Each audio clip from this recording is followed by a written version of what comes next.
안녕하세요 첼시팬 여러분, 앙크TV입니다. 오늘 같은 경우에는 EPL 개막에 대해서도 짤막하게 얘기를 드리고 많은 클럽들의 유망주들과 링크가 나고 있습니다. 그런 링크는 첼시와 어떤 연관이 있는지 한 3선수 정도 알아보도록 하겠습니다. 많은 유망주들과 링크가 나고는 있지만 첼시와 연관이 되어 있던 첼시 팬이라던가 첼시와 어떻게든 연관이 되어 있는 선수들 위주로 3명을 뽑아봤습니다. EPL 개막에 대해서 먼저 말씀을 드리자면 6월 17일로 재개가 됐고 챔피언스 리그 같은 경우에는 7월 말이라는 얘기도 있는데 그것까지는 아직 확정적이진 않나봐요. 미넨과 7월 말에 경기 있다라는 거. 무관중 경기로 치러지고 경찰과 조율해 나가면서 홈 어웨이를 치러질 것 같습니다. 전체적으로 커뮤니티에도 말씀을 드렸지만 EPL이 많은 고민을 거듭하고 있고 선수들의 안전을 위해서 최선을 다하고 있다 그러니까요. 좋은 방안이 나올 것이고 분데스리가나 K리그처럼 진행을 하고 있음에도 불구하고 큰 문제를 만들지 않는 리그들처럼 EPL과 라리가도 잘할 거라고 생각이 됩니다. 저는 그 정도 얘기를 드리고요. 저는 일단 좋은 것 같습니다. 왜냐면 경기를 볼 수 있다는 것과 잔여 경기를 치러내면서 잡음을 없앨 수 있다는 것. 리버풀은 우승을 가져갈 수 있고 첼시랑 다른 구단도 중계권이나 이런 것에 대해서 차질 없이 진행이 될 수 있다는 점에서 좋은 긍정적인 면이 있는 것 같습니다. 다만 역시 안전이 문제이기 때문에 정확하게 안전적으로 치러졌으면 좋겠습니다. 그럼 유망주 얘기를 하자 그러면 사무엘 추크 에제부터 말씀드리도록 하겠습니다. 올해 나이는 99년생이고요. 172cm에 70kg로 큰 키는 아니지만 그래도 선수 자체가 윙어로서 작지도 않고 크지도 않은 그런 선수인 것 같습니다. 이게 참 재밌는 게 나이지리아 아카데미에서 이렇게 훈련을 받다가 스페인으로 바로 넘어와서 비아레알에서 유스로 뛰고 1년 만에 콜업이 돼서 비아레알 B에서 뛰었거든요. 2개월 만에 일부 성인 무대에 데뷔했을 만큼 많이 기대되고 많이 주목받고 있는 그런 선수입니다. 비아레알의 새로운 신성이라고 불릴 정도죠. 첼시와의 연관성부터 보자 그러면 미켈의 팬이었답니다. 나이지리아 선수다 보니까 미켈의 팬이자 첼시 팬으로서 07-08 시즌에 맨유한테 결승에서 졌을 때 밤새 울었다고 할 정도로 첼시 진성 팬이라고 합니다. 장점부터 보시면 전형적인 드리블러라고 합니다. 비아레알의 로벤이라고 불릴 정도로 전형적인 드리블, 안으로 치고 들어가는 드리블이나 전체적으로 잔발을 써가면서 드리블하는 능력이 뛰어난 선수라고 합니다. 거기다 투지가 좋고 체력도 좋고 선수 자체가 스피드도 있고 약간 전형적인 드리블러가 아닌가 그런 생각이 들 정도로 약간 드리블에 특화된 윙어, 그렇게 보시면 될 것 같습니다. 단점은 요즘 윙어들이 갖추고 있어야 되는 패스, 기본기, 크로스 요런 게 조금 판단력 요런 게 조금 아쉽다고 합니다. 전체적으로 보면 어린 윙어들이 갖추지 못하는 전형적인 단점이자 보완이 안 된다면 딱 반쪽짜리가 되기 쉬운 그런 단점들이거든요. 그렇기 때문에 어린 선수기 때문에 보완은 충분히 가능하지만 보완이 안 된다면 반쪽짜리 선수가 될 수도 있다. 우리로 치면 빅터 모제스 정도가 되지 않을까 그렇게 보고 있습니다. 투지 얘기가 나와서 말씀인데요. 이 선수가 참 재밌는 일화가 뭐냐면 아주 어렸을 때부터 축구를 시작했는데 부모님의 지지를 받지 못했습니다. 오히려 반대를 받았는데 축구화를 불태울 정도로 본인 트위터에다가 축구화를 불태웠지만 끝끝내 자신의 열정으로 부모님을 설득해냈다고 할 정도로 투지가 굉장히 뛰어나고 되게 적극적으로 축구에 대한 열정을 보이는 그런 선수라고 볼 수 있습니다. 스탯은 올 시즌 26경기 나와서 3골 3도움 할 정도로 유망주치고는 라리가라는 큰 무대에서 굉장히 준수한 성적을 뽑아냈다고 볼 수 있습니다. 윙어가 꼭 스탯으로만 말하는 건 아니니까요. 윌리안처럼. 게다가 26경기, 13경기는 선발로 나오고 13경기는 교체로 나왔지만 99년생의 어린 유망주가 이 정도 비아레알 같은 큰 클럽에서 이런 많은 기회를 받았다는 점에서도 눈여겨볼 점이라고 볼 수 있습니다. 가격은 아직까지 제대로 협상에 들어간 것이 아니기 때문에 거론되는 금액은 없지만 대충 추정치로 2,500만 유로에서 3,000만 유로 정도, 약 400억 선에서 왔다 갔다 하는 것 같습니다. 물론 그 정도라면 산초가 만약에 어렵다면, 좌초가 됐다 그러면 여러 곳에 투자를 해야 되기 때문에 추구해제에게 투자하는 것도 나쁘지 않은 방안이라고 생각을 합니다. 거기다가 플리식 오도이밖에 남지 않게 되거든요. 윌리안하고 페드로가 나가게 되면 그럴 때 나쁘지 않다고 볼 수 있을 것 같습니다. 다음은 빅토르 오시멘이라는 선수인데요. 185cm에 75kg로 굉장히 단단한 몸을 갖고 있습니다.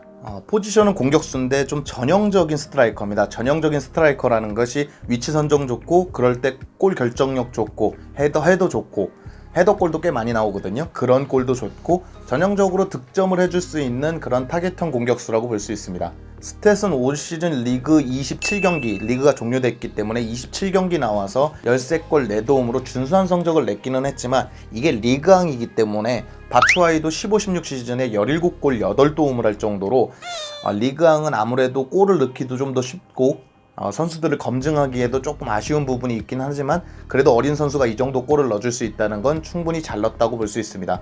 게다가 릴이라는 큰 클럽에서 뛰고 있기도 하고 부상 빈도도 적다는 것도 장점일 수 있는데요.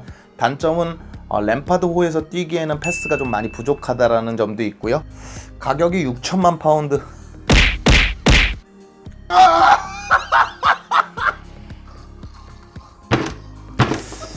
너무 비싼데. 가격이 6천만 파운드가 거론되고 있는데 그게 한화로 1,000억이 넘어가는 금액이기 때문에 B클럽에서 검증되지 않은 자원이 너무 큰 금액을 받는 것은 아닌가라는 생각이 듭니다. 확실히 뭐 챔피언스 리그에서 2골이 있기는 하지만 그렇게까지 검증됐던 자원도 아니기 때문에 조금 아쉬운 것 같습니다. 물론 맨유, 리버풀, 첼시 이렇게 큰 클럽들이 오시멘을 영입하기 위해서 최선을 다하고 있다는 걸 봐선 분명 재능이 있는 유망주는 분명한 사실이지만, 그리고 기사를 보시면 첼시 팬이라는 이야기도 있거든요. 첼시 팬으로서 첼시랑 이렇게 지냈다는 얘기도 있고 첼시랑 올 시즌 2경기를 붙어본 경험도 있고 여러 가지로 첼시랑 엮여 있습니다. 올 시즌에 그런 얘기도 있지만 6천만 파운드라면 절대적으로 반대이지 않나 그런 생각도 해봅니다.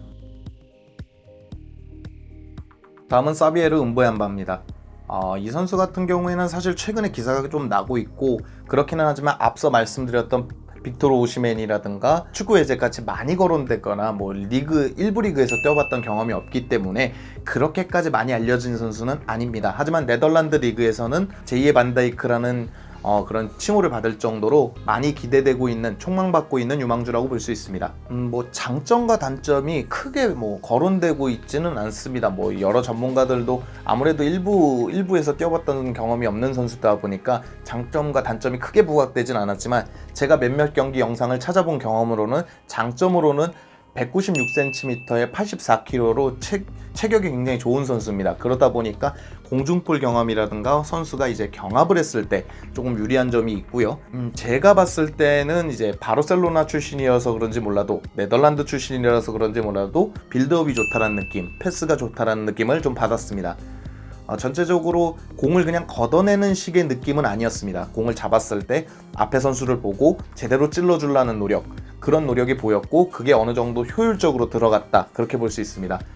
전체적으로 뭐 앞에 빌드업을 하려고 해도 자신의 가진 능력이 떨어지기 때문에 빌드업을 못하는 선수들도 있는데 사비에르 같은 경우에는 그런 느낌과는 조금 거리가 멀었습니다. 아무래도 조금 빌드업의 능력이 있지 않나. 그리고 이제 수비적인 능력도 굉장히 좋았습니다. 뭐 거친 태클이라든가 뭐 강하게 경합을 갖고 가거나 그러지 않아도 중간중간 잘 끊는 모습을 보여줘서 수비적인 능력은 검증이 된 것 같습니다. 단점으로는 아직까지는 뭐 성인 무대에서 검증이 되지 못했다라는 거, 그게 있고요. 판단이 조금 느리다고 합니다. 이건 제가 봤다는 것보다는 전체적으로 분석을 하는 분들이 얘기하는 걸로는 판단이 조금 느리다고 합니다. 이게 수비한테는 수비한테는 굉장히 치명적인 약점이 될 수 있어요. 판단이 느린다는 건 잘하면 뚫린다는 얘기이기 때문에 조금 판단이 느리다는 건 단점이 될 수도 있습니다. 게다가 저는 발밑을 약간 좋게 봤지만 발밑이 나쁘다는 평가도 있거든요.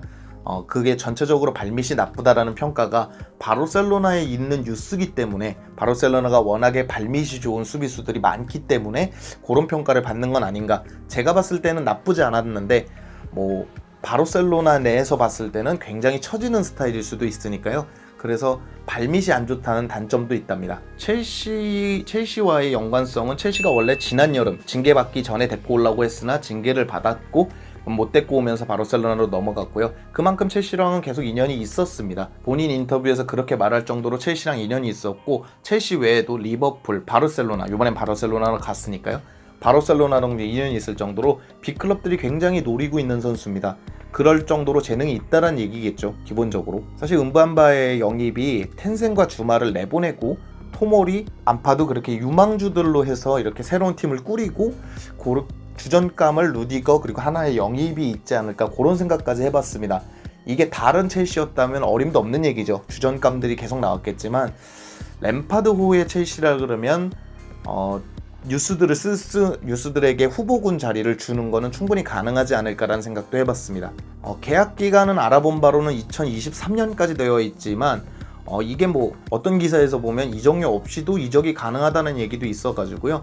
정확한 기사는 첼시랑 협상이 바르셀로나랑 진행돼 봐야 알 수 있을 것 같습니다. 아무튼 첼시랑 연관되어 있는 첼시랑 뭐 조금이라도 연관되어 있는 뉴스들이 이렇게 링크가 나고 있다 말씀을 드리겠습니다. 90년대 후반 선수들이 거론이 되면서 아무래도 첼시가 이제 유망주들의 천국, 그리고 유망주들이 기회를 받을 수 있는 기회의 땅, 기회의 팀, 이렇게 불리는 것이 아닌가 싶습니다. 얼마 전까지만 해도 뉴스가 가면 무조건 뉴스가 망해버리는, 유망주들이 망해버리는 그런 팀에서 이미지에서 한 시즌 만에 뉴스들이 가고자 하는, 뉴스들이 기회를 받을 수 있는 그런 팀이 됐다는 거에서는 굉장히 기분이 좋지만 너무 뉴스들만 꾸려지는 것은 아닌가. 요즘 링크가 나는 것들이 너무 뉴스들의 링크가 많이 나는 거, 유망주들의 링크가 많이 나는 거 아닌가라는 불안감도 있지만 첼시가 또 투자를 안 하는 팀도 아니거든요. 그렇기 때문에 큰 걱정 없이 기분 좋게 그냥 행복한 고민을 해봤습니다. 오늘 영상은 여기까지고, EPL이 개막하면서 저도 다시 이제 첼시의 리뷰,